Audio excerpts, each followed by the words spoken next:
What is going on, investors? Hopefully, you guys are having a great day out there. I tell you what, if you own a Roblox Corporation, ticker symbol RBLX, this stock is popping in the after hours. You are having a wonderful day. Up over 29%, nearly $23 per share in the after hours. This stock is soaring to very close to all-time highs on this recently IPO'd stock. Now, what you might be asking yourself is, what the heck is Roblox? Okay, good question. And I'll tell you, there's a lot of myths out there in the investor world. I think the number one biggest one is that you have to be emotionally tied, or you have to quote unquote know what you're investing in. I'm going to walk you through a system here where we're going to take a look at some of the graphs, some of the financials, take a look at cash flows, profits, and then we'll look at this from a technical perspective. We don't necessarily have to be in love or even know what Roblox does. We just have to create an investing system that gets us into good stocks. Now, this is a popular game maker with both children and adults alike. Interesting business model that they have, but I tell you what, that's not what this video is about. This is the investor channel. If you want to know what Roblox does, I guarantee you there's tons of channels out there on YouTube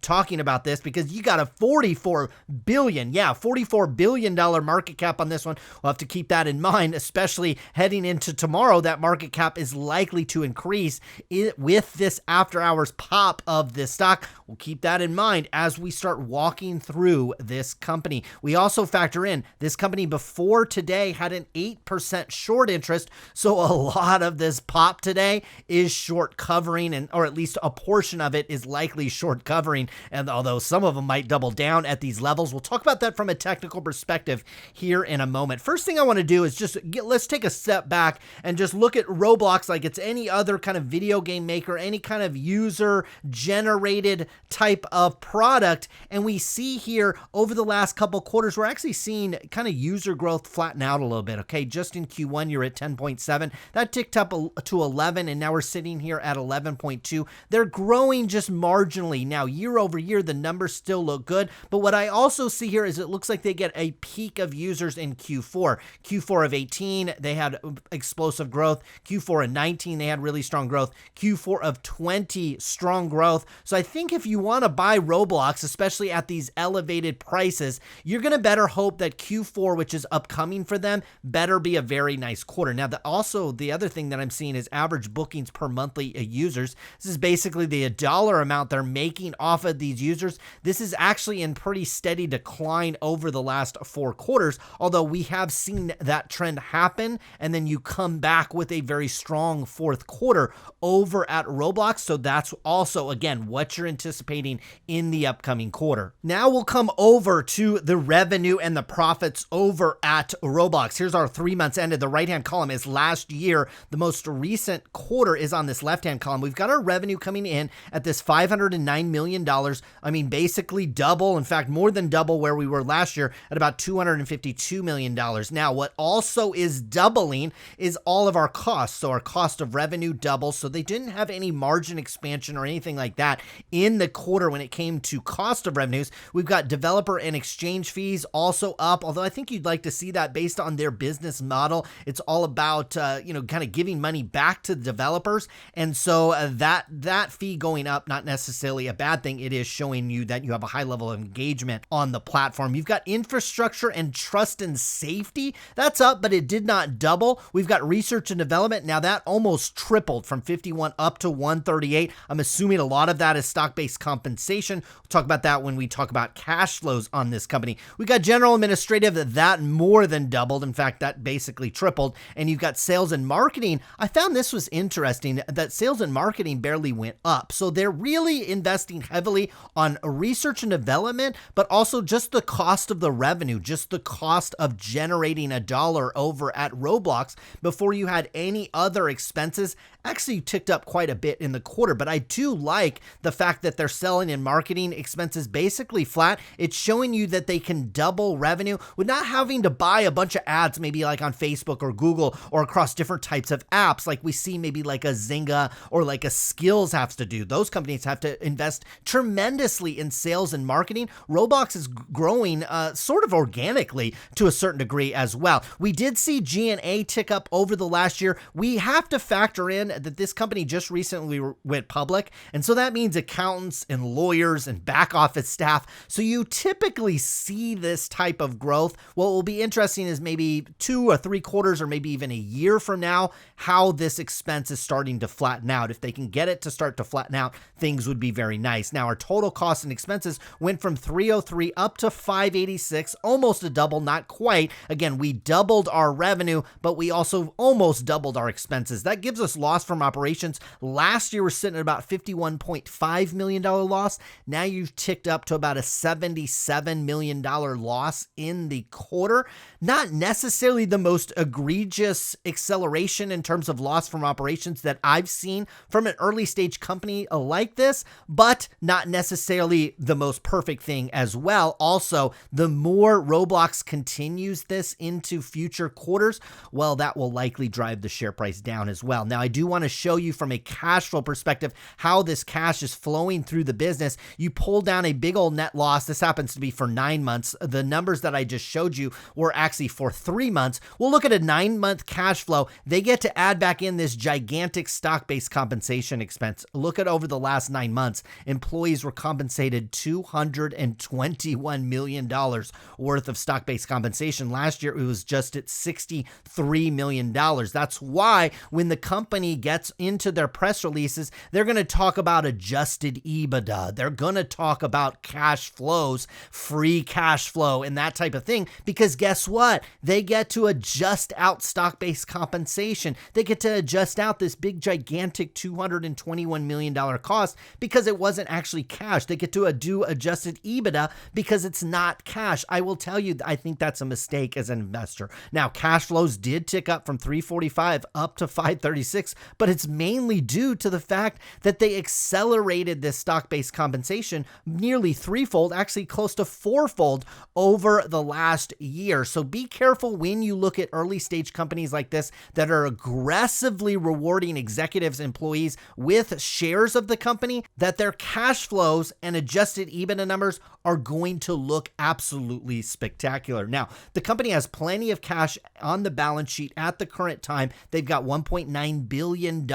So when we talk about the fact that they lose $77 million, factor in that a lot of those dollars are actually Roblox stock, because what I showed you over here on the statement of operations, this is factoring those shares in at a dollar value. Okay, so we are actually looking at the cost like those shares actually cost something, which they do. So the company lost 77 million quote dollars in the quarter, but the vast majority of those expenses on this line were actually stock-based compensation. So when you strip that out, the company actually earned a positive $536 million worth of positive cash flow over the last 9 months. I would encourage investors to kind of take a happy medium, because at some point, the ability to reward your shareholders with stock tends to run out outside of maybe the top 1% of companies out there. And you do have to start compensating your employees, especially your research and development staff,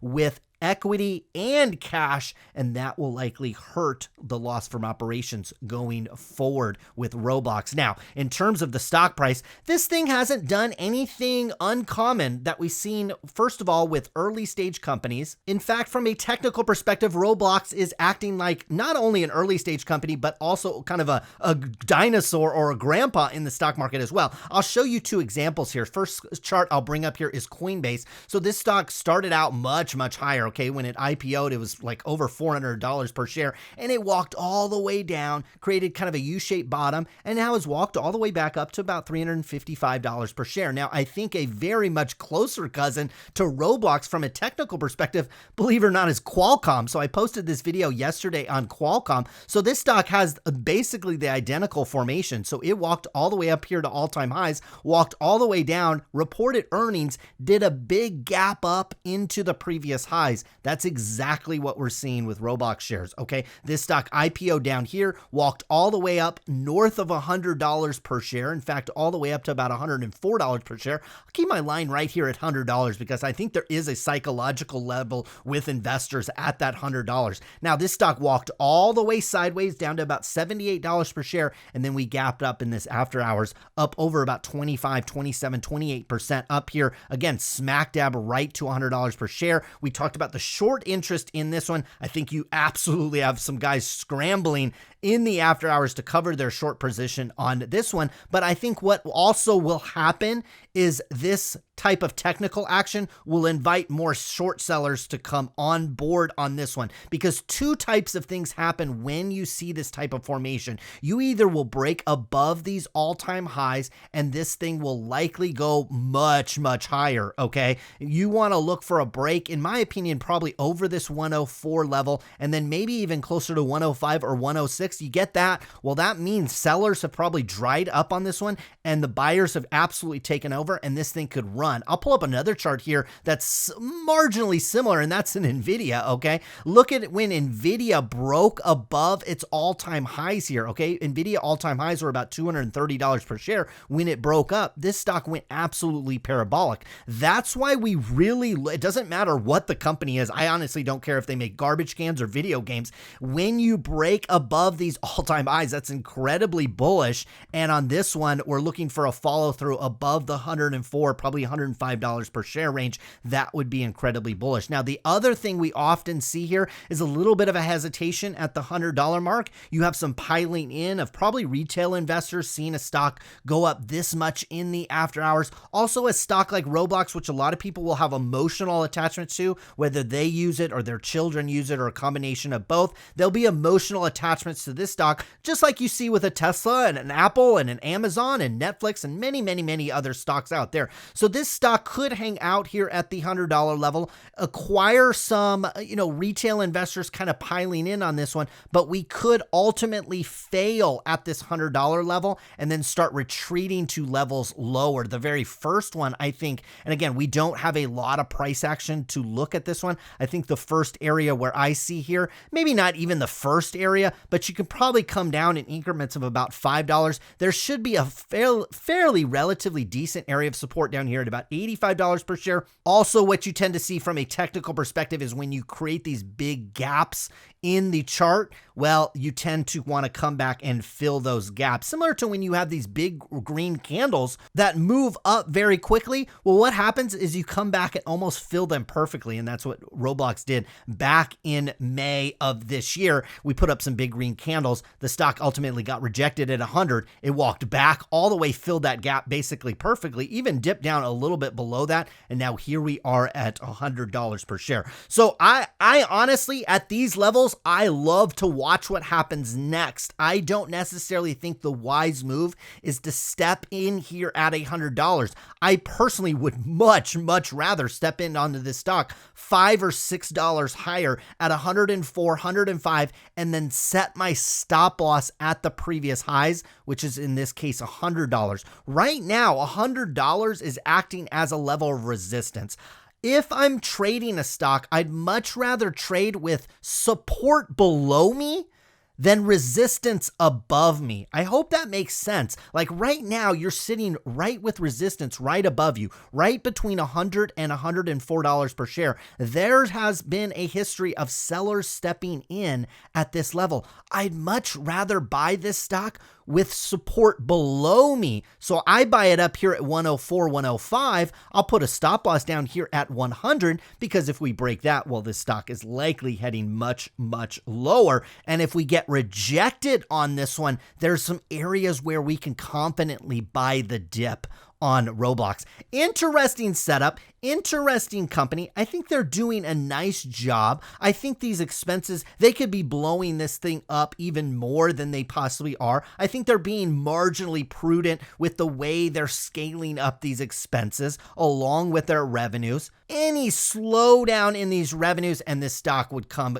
crashing down in a hurry. So this is a high high risk investment. And not only that, you've got a $44 billion valuation, and you've got a ton of short interest in this, because from a traditional finance fundamental perspective, this company is wildly, I mean, we're talking about wildly overvalued, especially when it comes to just general stock market, but also video game stocks as well. This stock is tremendously overvalued. So you want to proceed with caution when you move into these stocks. But when you get high risk, you get high reward. And in the after hours, this thing's popping 29%. And that is the reward you get with stocks like this. Hopefully you guys enjoyed this video. I'll be back again soon with more.